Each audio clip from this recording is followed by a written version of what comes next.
अस्सलाम वालेकुम, मैं हूं मोहम्मद इस्माइल और आप देख रहे हैं स्मैश को। जैसा कि हमने बूटस्ट्रैप शुरू की हुई है और हम कंपोनेंट्स के टैब पे हैं, तो आज के इस लेक्चर में हम स्क्रॉल स्पाई एंड स्पिनर्स को देखेंगे कि हम उसको बूटस्ट्रैप के ज़रिए कैसे यूज़ कर सकते हैं।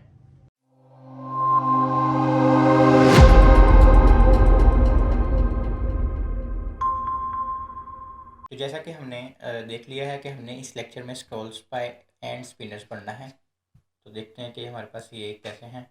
काफ़ी इंटरेस्टिंग सा टॉपिक है, इसको देखने में हमें मज़ा आएगा। तो इसमें ये लोग बता रहे हैं कि आपने जहाँ पे भी ये यूज़ करना है, सबसे पहले आपने जो उसकी पेरेंट एलिमेंट है, अगर आपके ये सबसे पहला ये कंपोनेंट है, यानी पूरे पेज का सबसे पहला कंपोनेंट है, तो बॉडी ही आपकी पेरेंट एलिमेंट होगी। अगर नहीं तो आपका जो भी पेरेंट एलिमेंट है उसको आपने ओवरफ्लो वाइज स्क्रॉल देना है और एक हाइट भी सेट करनी है, तब ये चलेगा सही से। ठीक है, हो गया रहा है। आप मतलब ये जैसे आप बीच में नैव बार के लिए भी इसको यूज़ कर सकते हैं और पेज के अंदर भी कहीं पे यूज़ कर सकते हैं। होगा क्या, ये देखें, ये दो तीन यानी कि उन्होंने नेविगेशन लिंक्स बनाए हुए हैं और आप स्क्रॉल कर रहे हैं और वो खुद ही ऑटोमेटिकली दूसरे लिंक पे चल रहा है, तीसरे लिंक पे जा रहा है और इसी तरह वो फोर्थ या फिफ्थ लिंक पे भी जा रहा है। ठीक है, तो यानी कि हम एक तो होता है ना नेविगेशन बार, हमने ऑलरेडी बनाया हुआ है यहाँ पे, जैसे ये हमारे पास नेविगेशन बार है। ठीक है, हम इसमें क्लिक करते हैं और वो कहीं चले जाएगा। लेकिन इसमें क्या है, स्क्रॉल होने पे ही आपकी एक्टिव लिंक्स चेंज हो रहे हैं, ऑटोमेटिकली चेंज हो रहे हैं। तो ये काफ़ी इंटरेस्टिंग सा टॉपिक है, इसको हम देखते हैं। इसमें हमारे पास कंटेंट है सारा, इसमें कुछ भी नया नहीं है, ये सारा नैव बार बना हुआ है जो हम पुराना यूज़ करते हैं। ठीक है, जैसे ये आपस में आईडी साथ लिंक हुए हुए हैं। ठीक है, जैसे ये data base Google drop down के साथ लिंक हुआ हुआ है। ये एच आर ई एफ इस हेडिंग 3 से, हेडिंग 4 से, हेडिंग 5 से लिंक हुआ हुआ है। तो वो कैसे हुआ हुआ है, ये देखें आईडी से। ठीक है, ये हमने कोई नई चीज़ नहीं है, पुरानी चीज़ें। ये जो एलिमेंट है ना, ये है जिससे सारा काम हो रहा है। तो इसको हम कॉपी करते हैं और आगे अपने कोड में लिख के चेक करते हैं। ठीक है, चाहे हमारे पास यहाँ पे कोड है, उससे ऊपर हम शुरू करते हैं इसको। इसमें हम लिख देते हैं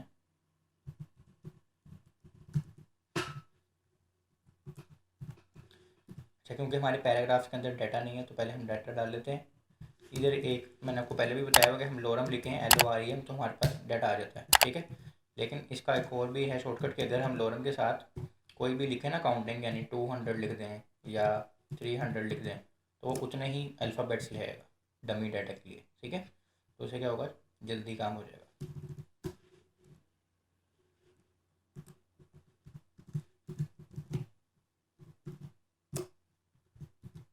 ठीक हो गया, इस तरह हम जल्दी से अपना डाटा फिल करते हैं।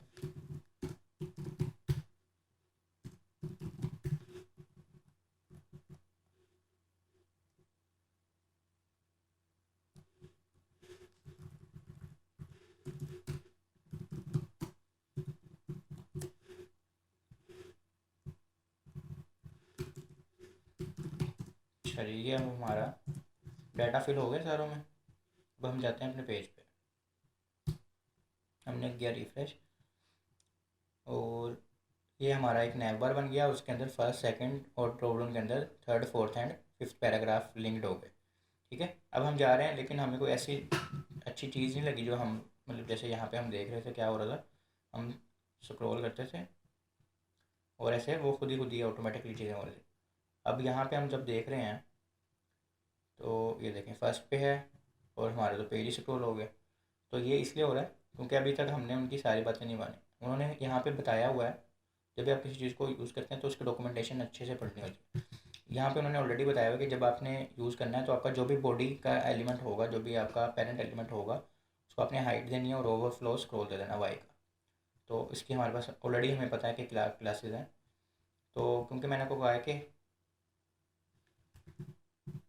ये देखें, ये जो है ये सारा हमारा नैव बार है ऑलरेडी, इसमें कोई हमने नई चीज़ नहीं पढ़ी। ठीक है, तो जो हमारा एक्चुअल एलिमेंट है ना वो इस डिव से शुरू हो रहा है। तो यही हमारा पेरेंट एलिमेंट है, तो इसको हमने क्लास देनी है। इसको यहाँ पे ऑलरेडी क्लासेस दी हुई है ना, जहाँ पे उसमें एक क्लास देनी है आपने, ओवरफ्लो स्क्रॉल। ठीक है, ये हो गई। और इसको हमने स्टाइल का एक एट्रीब्यूट लगा के हाइट देनी है।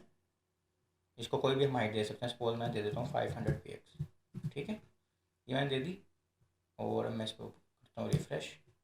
अभी देखें मैं ऊपर से आ रहा हूँ नीचे, अब ये यहाँ पे ये देखें, यहाँ पे स्क्रॉल बार भी आ गया और मैं ये जाऊँगा तो एक दफ़ा वो यहाँ पे फिक्स हो गया। ये जो हमारा नेविगेशन बार एक हमने बनाया हुआ, ज़रूरी नहीं है पेज के ऊपर ही हो, कहीं पे बीच में भी पेज के यूज़ कर सकते हैं हम। और ये सेकंड पे चले गया, और अभी ड्रॉप डाउन के अंदर चले गया क्योंकि थर्ड पे है ये। और ये देखें ये फोर्थ पे चले गया, और ये अब फिफ्थ पे चले गया।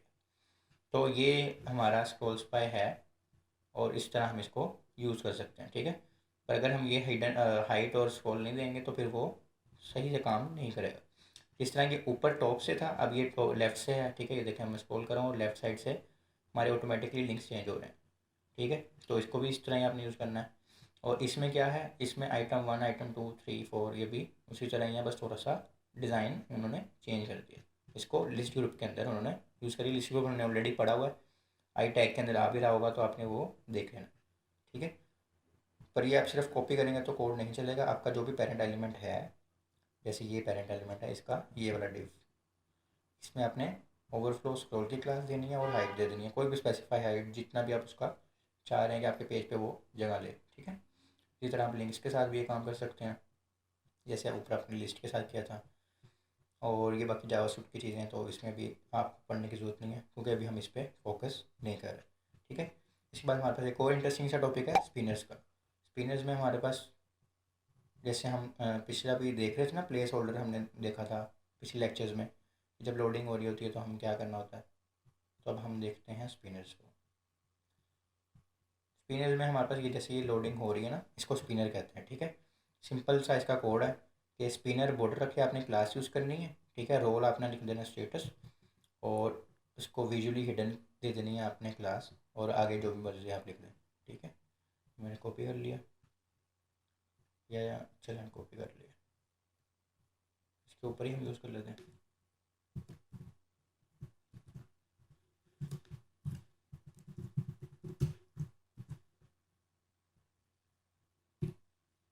तो ये देखिए हमारा यहाँ पे शो हो गया, ठीक है। इसको हम कहीं और लेके जाते हैं ताकि इसके साथ शो ना हो।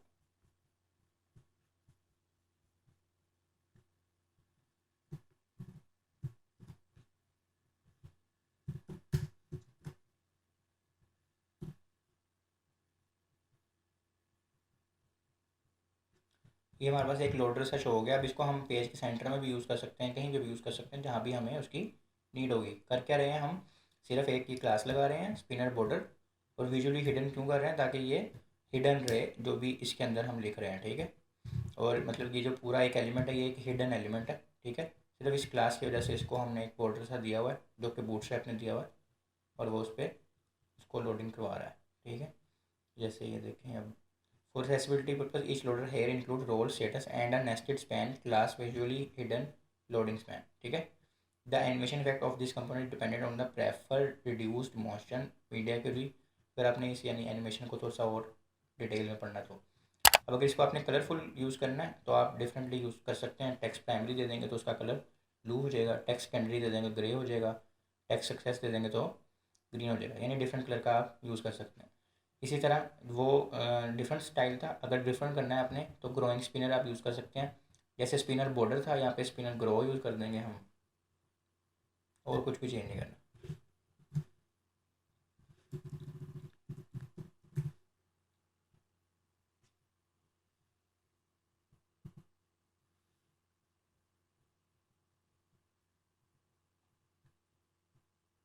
ये देखें, ठीक है। और अगर हमने इसको कलरफुल बनाना है तो टेक्स्ट,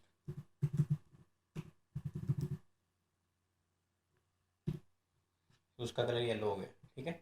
इस तरह आप उसको कलरफुल भी कर सकते हैं। अलाइनमेंट में सिंपल आप मार्जिन पैडिंग वगैरह दे के, हाइट वगैरह दे के, विड्थ वगैरह दे के इसको अपने हिसाब से इसको अपने पेज पे रख सकते हैं। यानी इन्होंने मार्जिन 5 दिया लेफ्ट साइड से, तो ये देखें लेफ्ट साइड से इसने मार्जिन ले लिया, ऊपर से ले लिया, नीचे से ले लिया, ठीक है। यानी मार्जिन उसने हर जगह से दे दी इसको। अब आप किसी एक जगह से देना चाहें वो भी कर सकते हैं। इन्होंने ये फ्लेक्स जस्टिफाई करके कंटेंट इसको सेंटर भी कर दिया है, तो आप जिस तरह चाहें इसको टेक्स्ट अलाइन करके भी टेक्स्ट सेंटर कर सकते हैं। क्यों टेक्स्ट अलाइन कर सकते हैं, क्योंकि अभी हमने देखा इसको टेक्स्ट की ही क्लासेस लगती हैं। जैसे हमने टेक्स्ट प्राइमरी दिया तो उसका कलर ब्लू हो गया, टेक्स्ट वार्निंग देंगे तो येलो हो गया, तो इसको टेक्स्ट की साइज क्लासेस भी लग सकती हैं। इसी तरह साइज़ अगर आपने उसको देना है तो यहाँ पे एक क्लास है SM की, ठीक है। तो इसका साइज़ क्या हो जाएगा, छोटा हो जाएगा। लेकिन अगर आपने इनलाइन स्टाइल दे के या एक्सटर्नल स्टाइल दे के भी कर सकते हैं, आप इसको सिंपल विड्थ दे सकते हैं, हाइट दे सकते हैं, ठीक है। तो उस हिसाब से वो अपना साइज़ चेंज भी कर लेगा।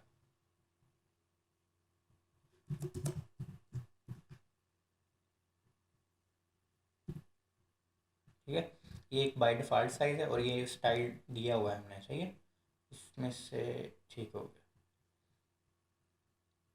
इसके अलावा आप इसको बटन के अंदर भी यूज़ कर सकते हैं। बटन के अंदर कैसे यूज़ कर सकते हैं, बटन का टैग यूज़ करेंगे शुरू का, ठीक है।